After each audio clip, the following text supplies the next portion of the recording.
नमस्कार दोस्तों, स्वागत है आप सभी का एक बार फिर से हमारे YouTube चैनल KNC कुसुम नेट क्लासेस में। दोस्तों, आज के वीडियो में हम लोग बात करने वाले हैं एमफिल एवं पीएचडी एडमिशन 2020-21 के बारे में। तो यदि आपने अभी तक एडमिशन नहीं लिया है तो यह आपके लिए एक बहुत ही शानदार मौका है। भारत के केंद्रीय विश्वविद्यालय से पीएचडी एवं एमफिल में एडमिशन के लिए कई सारी वैकेंसियाँ निकल करके आई है। तो आइए हम लोग बारी बारी से डिस्कशन करते हैं। एडमिशन के लिए क्या प्रोसीजर है, आपको कितने मार्क्स चाहिए, आपको एंट्रेंस देना होगा या नहीं दोगा, आपका कितना फ़ी होगा, इन सारे तमाम सवालों के बारे में हम लोग इसमें बात करेंगे। तो सबसे पहले जान लीजिए कौन सा विश्वविद्यालय से वैकेंसी निकल करके आई है। यह विश्वविद्यालय का नाम है दोस्तों सिक्किम विश्वविद्यालय, जो कि नॉर्थ ईस्ट में लोकेटेड है। बहुत ही शानदार विश्वविद्यालय है और यह एक सेंट्रल यूनिवर्सिटी है। बहुत ही सस्ती पढ़ाई होती है यहाँ पे, सारे चीज़ हॉस्टल से लेकर के तमाम तरह की सुविधाएं उपलब्ध है। एक एक करके हम लोग बात करते हैं। तो सबसे पहले हम लोग बात करेंगे कि यहाँ एडमिशन के लिए कौन कौन से सब्जेक्ट में वैकेंसी निकल करके आई है। उन सब्जेक्ट का लिस्ट पहले मैं आपको दिखा दूँ।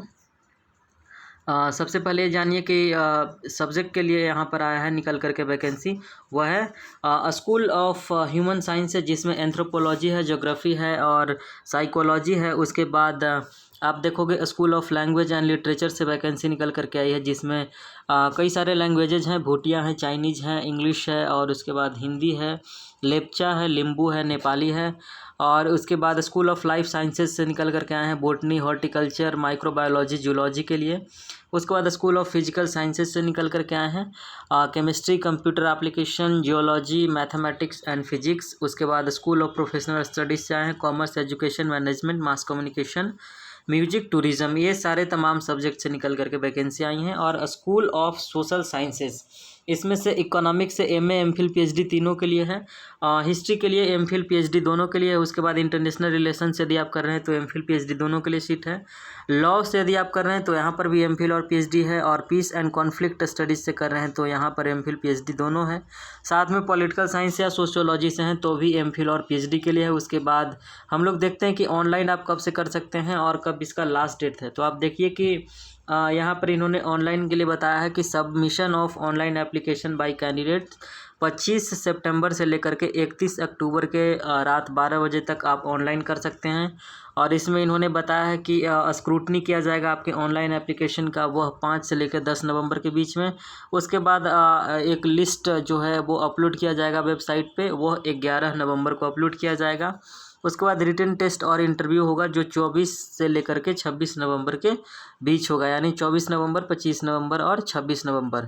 फिर कहा कि फर्स्ट लिस्ट निकलेगा 3 दिसंबर को एडमिशन के लिए। उसके बाद सेकेंड लिस्ट एडमिशन के लिए निकलेगा 14 दिसंबर को, आप देख रहे हैं। तो ये तमाम तरह के तारीख इन्होंने दिया है जिसमें सीट निकालने और एग्जामिनेशन से रिलेटेड बातें कही हैं।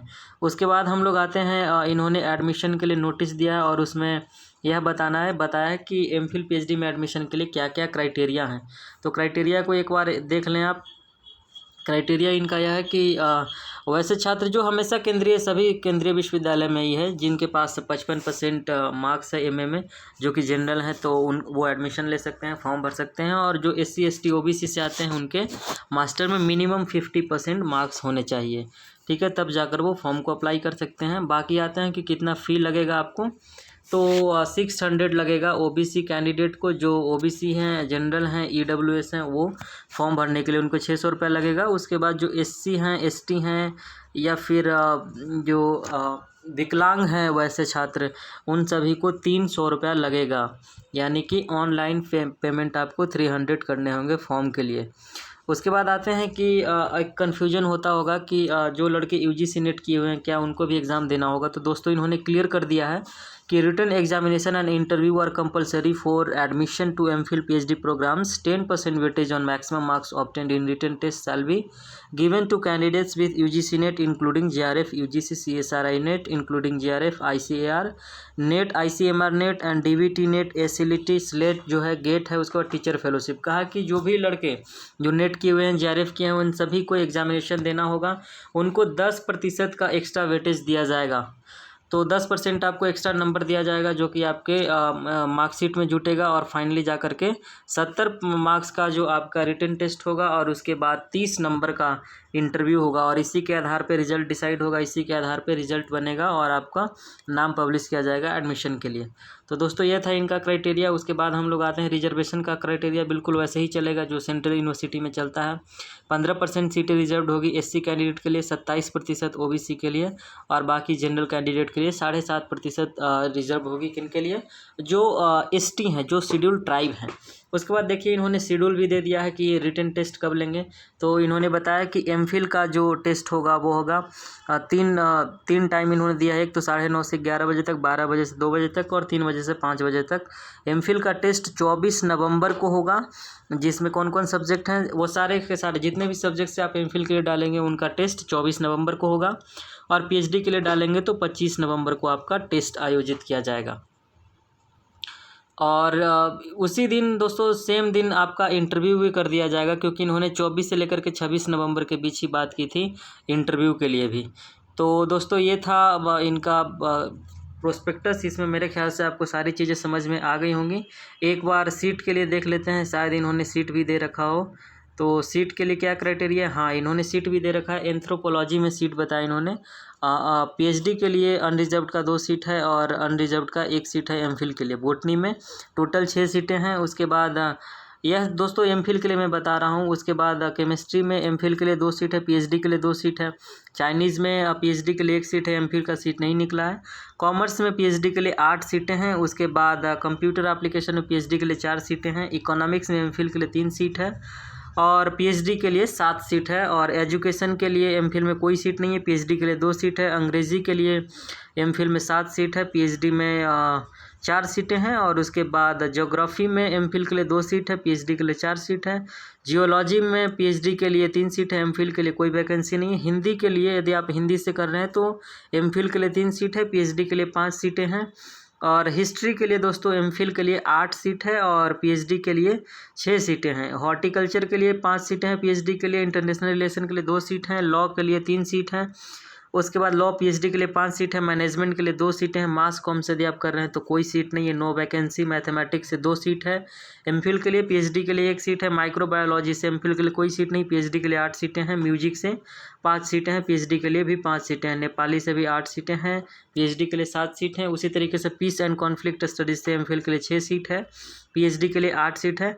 आप इसी तरीके से अपने सब्जेक्ट का देख सकते हैं। पॉलिटिकल साइंस के लिए एमफिल के लिए 5 सीट है, पीएचडी के लिए कोई वैकेंसी नहीं है। साइकोलॉजी से 4 सीटें हैं, सोशियोलॉजी से 4 सीटें हैं, टूरिज्म से 3 सीटें हैं, जूलॉजी से 3 सीटें हैं। अब आते हैं दोस्तों फी स्ट्रक्चर को देखते हैं। कहा है कि जो लोग विकलांग हैं, या फिर जो उस यूनिवर्सिटी के सिक्किम यूनिवर्सिटी कैंपस में काम करते हैं, उन सारे लोगों को, उन सारे वहाँ के स्टाफ के बच्चों को 100% फ़ी रिलैक्सेशन दिया जाएगा। किसी भी प्रकार का कोई भी फ़ी नहीं लगेगा। उसके बाद जो सिक्किम यूनिवर्सिटी के एम्प्लॉयज़ हैं, और कहता है wards of Sikkim university employees हैं, या फिर यांगांग वहाँ पे गाँव है, उस गाँव के यदि कोई लोग हैं तो उनको 50% छूट दिया जाएगा फीस में। ठीक है। उसके बाद हम लोग आते हैं, और इन्होंने क्या दे रखा है, कुछ फ़ी वगैरह को लेकर के इन्होंने बताया। दोस्तों यह फ़ी यहाँ बहुत ही सस्ता है, मैंने बताया था आपको। फ़ी इन्होंने पर सेमेस्टर रखा है, देखिएगा आप। एंथ्रोपोलॉजी के लिए 1 सेमेस्टर का है 16,042 रुपया, बॉटनी का 16,042, यानी कि 14 से 10 से 15,000 के बीच में 1 सेमेस्टर का टोटल फ़ी है। आप देखिए tuition fee to be paid every semester from 2 September onwards at the beginning of the semester. अब देखिए कि आप देखो एंथ्रोपोलॉजी का 1 सेमेस्टर का फ़ी है 3,420, बॉटनी का भी 3,420 है, और चाइनीज़ का 1,140। उसी तरीके से तमाम सब्जेक्ट का आप इतिहास का देख सकते हैं 1,140 रुपये। दोस्तों इतना सस्ता में कहीं पे भी पढ़ाई होता नहीं भारत में, किसी भी सेंट्रल यूनिवर्सिटी में। तो आप इस चीज़ को देख सकते हैं कि बहुत ही सस्ता है यहाँ पर। यदि आप एडमिशन नहीं लिए हैं तो मेरे ख्याल से आपको यहाँ एडमिशन लेना चाहिए। साथ ही साथ यहाँ पे आपको हॉस्टल एकोमोडेशन की भी व्यवस्था है। दोस्तों आपको हॉस्टल दे दिया जाएगा, आप स्क्रीन पर देखें हॉस्टल फ़ी के बारे में इन्होंने बताया है कि एक सेमेस्टर का यदि 1 या 2 बेड का लेते हैं तो 570 रुपये लगेगा। सीट ट्रेन 1028 है। मेस के लिए 3600 रुपये है। 2 महीने का यानी 1800 रुपये एक महीने का आपको मेस चार्ज लगेगा खाने का। यदि 3 बेड वाले रूम में रहते हैं तो उसका भी फ़ी आप देख सकते हैं। और वैसे स्टूडेंट जो SC ST हैं उनको 100% हॉस्टल सीट मतलब वहाँ का कोई भी रेंट नहीं लगेगा, फ्री ऑफ कॉस्ट उनको हॉस्टल अलॉट किया जाएगा। तो दोस्तों ये था आज का इन्फॉर्मेशन। मेरे ख्याल से चीज़ें समझ में आ गई होंगी। जो भी तमाम तरह की फैसिलिटीज़ होती है केंद्रीय विश्वविद्यालय में वो सारे के सारे फैसिलिटीज़ यहाँ पे उपलब्ध हैं। बहुत ही सस्ता है दोस्तों। यदि आप एडमिशन नहीं लिए हो तो निश्चित तौर पे आपको फॉर्म भरना चाहिए और आपको एडमिशन ले लेना चाहिए। तो फिर मिलेंगे हम लोग अगले वीडियो में दोस्तों, फिर एक नए टॉपिक के साथ। तब तक के लिए शुक्रिया, बाय बाय, जय हिंद, टेक केयर।